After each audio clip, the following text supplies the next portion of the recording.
Going to do a warm potato salad. Now, I call this a warm potato salad, but you can do this however you want. You can serve it warm, you can serve it cold.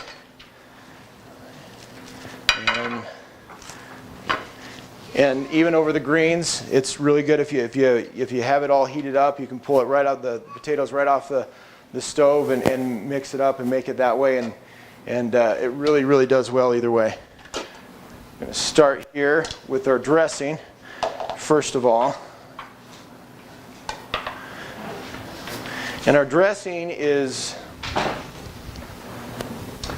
very simple to make, especially we're using the pizza and pasta seasoning. This is probably one of my favorite seasonings that we have. It's I love to use it for tomato sauce, or I love to use it especially in vinaigrettes. And it makes the easiest vinaigrette that it's better than anything you're going to find at the store. So basically I start with 2 garlic cloves.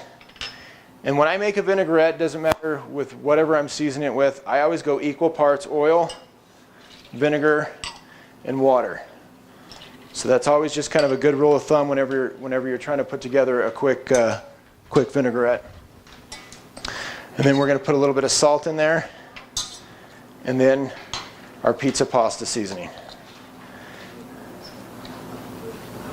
And this we're actually going to mix it. You can make this in a blender, or I like to use these stick blenders. Just give it a little hit there and get that garlic mixed in there.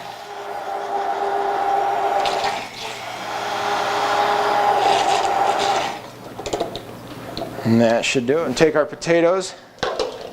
And these are semi-warm, but normally if I was doing this at home, I'd probably just do this. I'd drain my potatoes, and I would just go ahead and make the salad right then.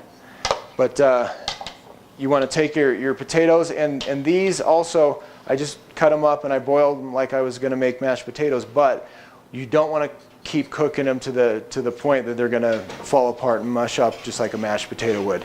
You want to keep these just a little bit. Are you familiar with the term al dente? Just a little bit on the firmer side, a little more firm than what you would do for a mashed potato. So we're going to go ahead and do that. We're going to put in our onion next. And this, I use yellow onion. I use that yellow onion a lot, but this would also work really well with like a red onion or a white onion, just kind of depending on what you had. You could even go with a scallion or anything like that also.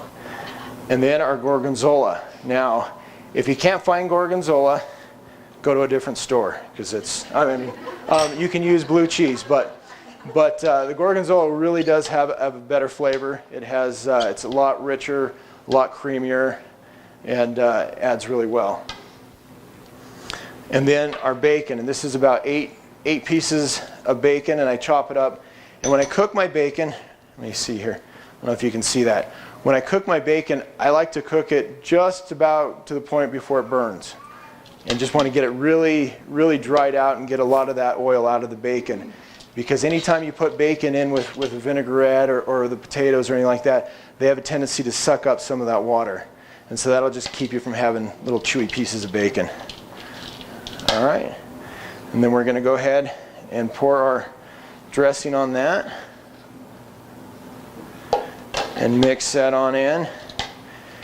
And this is also something that even just for the looks, usually I serve it on a bed of greens.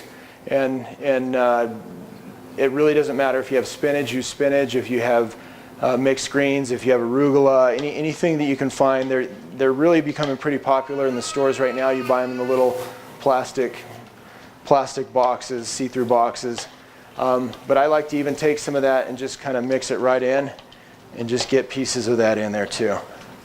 And then go ahead and serve that right on top of that, and that makes a very unique and very good salad that, other than the time it took to boil the potatoes, takes you about 5-10 minutes to make that whole thing. So very simple. So